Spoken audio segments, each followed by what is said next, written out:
I was listening to my favorite Mendelssohn piece called The String Octet in E flat major, Opus 20. 为我跳 Isabella 我几岁？今天10月23日，星期一。And welcome to my portfolio review.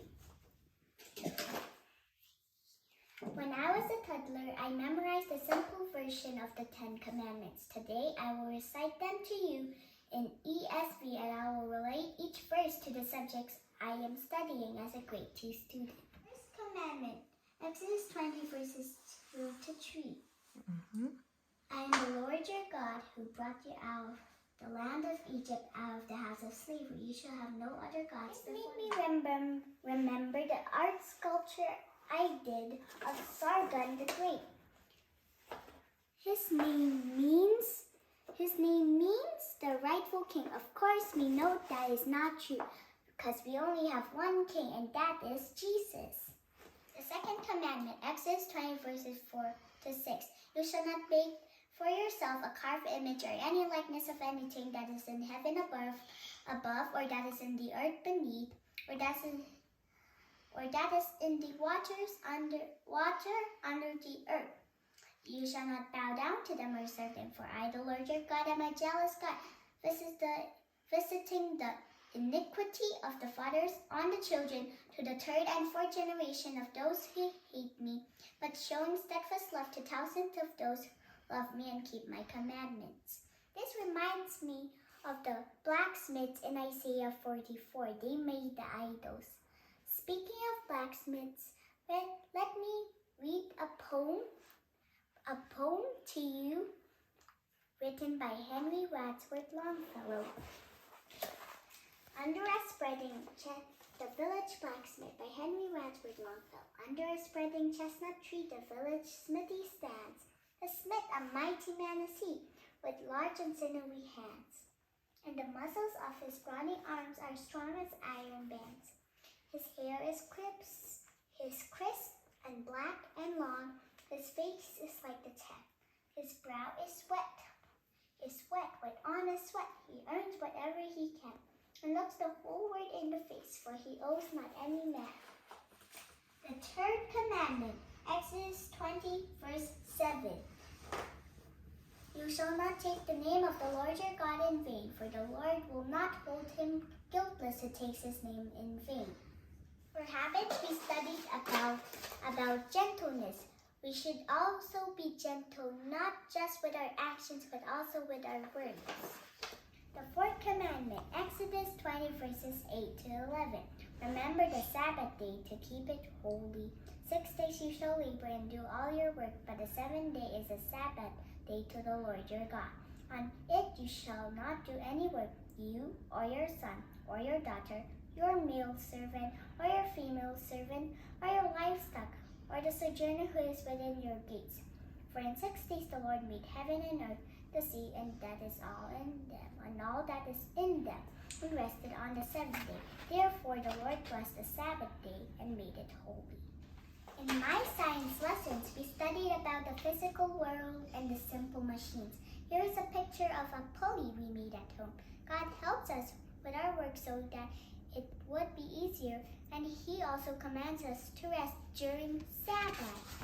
That is how much He loves us. The fifth commandment, Exodus 20, verse 12. Honor your father and your mother, that your days may be long in the land that your Lord your God is giving you. This made me remember the story of Oedipus. So once King Laius asked the oracle what would happen to him in his future. The oracle said that he would have a son, and his son would kill him and marry his mother. When King Laius heard of this news, and it became true, he asked one of his servants to bring him to a mountain, and then a kind shepherd found him and named him Oedipus.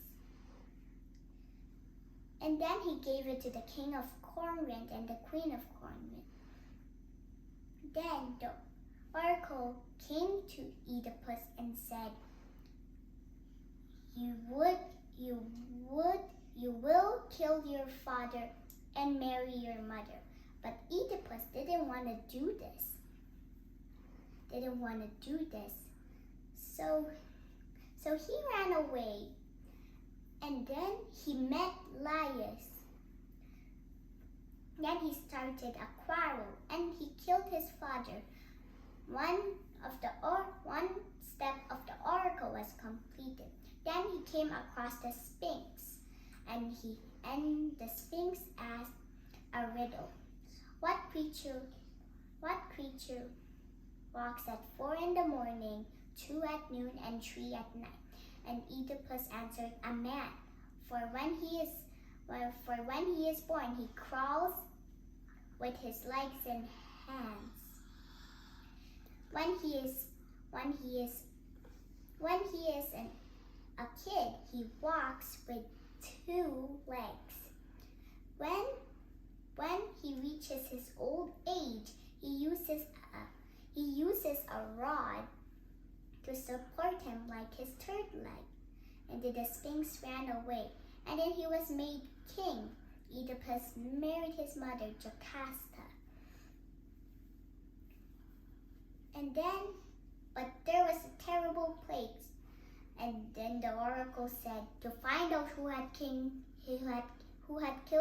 King Laius and banished him.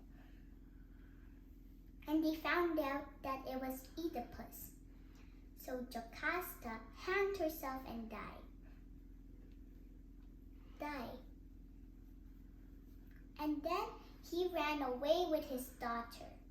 That's what I remember. Commandment. Exodus 20, verse 13. You shall not murder. To help me with my presentation.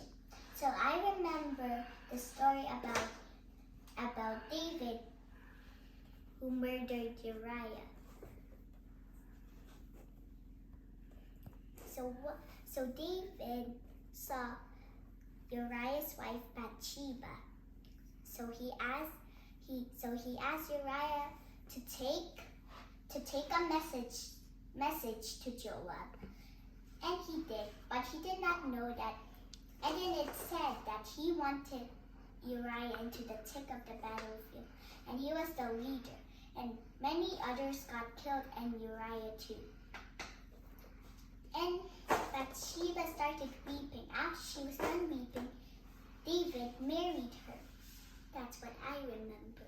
The 7th commandment, Exodus 20, verse 14. You shall not commit adultery. Did you know that King Solomon has 700 wives and 300 concubines? That's a total of 1,000 women. 700 equals 70 times 10, or 100 times 7. 300 equals 30 times 10, or 100 times 3. The 8th commandment, Exodus 20, verse 15. You shall not steal. For language arts, we read aloud the following books. We read Alice's Adventures in Wonderland. We read Charlotte's Web. We read Stuart Little and Along Came a Dog. Also Understood Betsy and The Borrowers. And I have one book that they're borrowing, but they're stealing. The book is The Borrowers. They were like borrowing stuff, but it was not borrowing, it was stealing. The 9th commandment, Exodus 20, verse 16. You shall not bear false witness against your neighbor. I remember the story of Aristides the Just. The great king of Persia. And the Athenians were so happy that they had defeated them twice. When the great king saw this, he said he would come back with an even greater army. So Themistocles, one of the generals, asked the Athenians to put more navy force. But Aristides,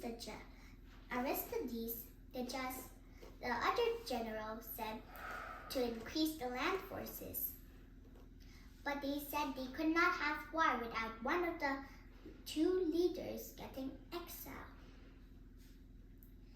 And then all the Athenians went to the marketplace and everyone left their jobs.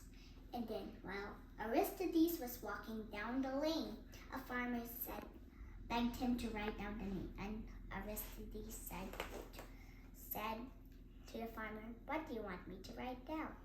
On the shell that a farmer gave him, he said, "Oh, Aristides, please, why do you want to send him away?"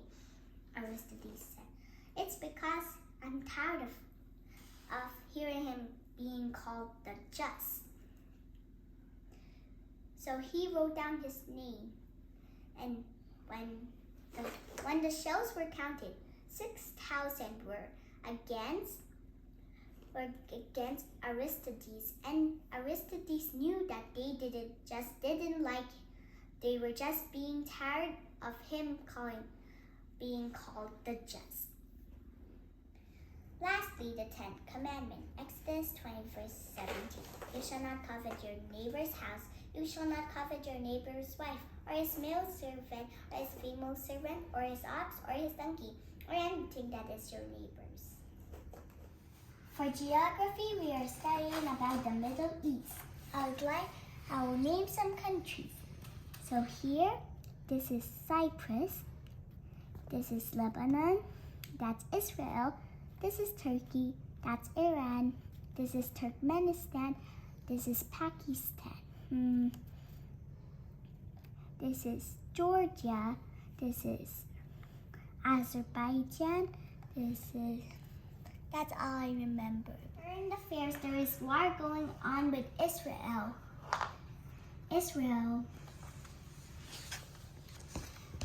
And there are stealing and kidnapping going on within and outside Israel. I pray for them to stop fighting.